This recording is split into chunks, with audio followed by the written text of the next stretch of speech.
A man straps a bag of urine to his thigh, then frantically scrubs his body with a steel brush. Only after doing all this does he dare to go to work at the company, because they verify identities through blood tests at the office. And after work, they have to do a urine test to reconfirm. Not only that, but after each work session, he has to carefully clean the keyboard to avoid leaving any of his body tissues on it. When it's time to get off work, they need to collect urine on the spot in front of a doctor, then drip it onto an instrument, and the computer will automatically recognize the identity.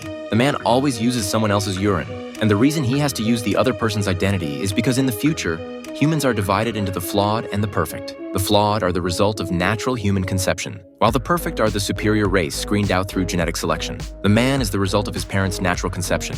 Every baby has to undergo genetic testing as soon as they're born. This tiny drop of blood can determine a person's future. Unfortunately, he is flawed. His father instantly broke down upon hearing this. Not wanting his genes to be ruined in his son's hands, he decided to go to the hospital to custom make a new child. The doctors screened out the 4 most perfect fertilized embryos. They decisively chose one of the boys, and soon after, a younger brother was born. The father really liked him. Due to his superior genes, the younger brother's height at 8 years old surpassed the man's height when he was 10. The younger brother also took away most of the parents' love. However, he did not sink into despair because of this. He exercised his body every day, but his physical fitness was still no match for his younger brother's. That night, he tore out his own photo from the family portrait. Then, under his younger brother's shocked gaze, he left this prejudiced family. Soon, he joined the space agency as a janitor. In order to realize his dream of becoming an astronaut, he had to take a different path. Although the perfect have innate talents, accidents can still happen to them. And that's how the man found Jerome. He was originally a champion swimmer, but became paraplegic due to a car accident. The two made a deal.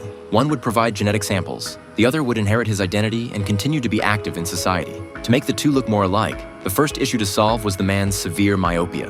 The doctor fitted him with contact lenses matching the color of Jerome's pupils. Even the dissimilar teeth had to be reshaped. Everything was done to achieve perfection. Sure enough, after the transformation, the two really did look like twins. However, the man still had a fatal height defect. He was only 1.7 meters tall, while Jerome was 1.85 meters. To become as tall as him, there was only one way.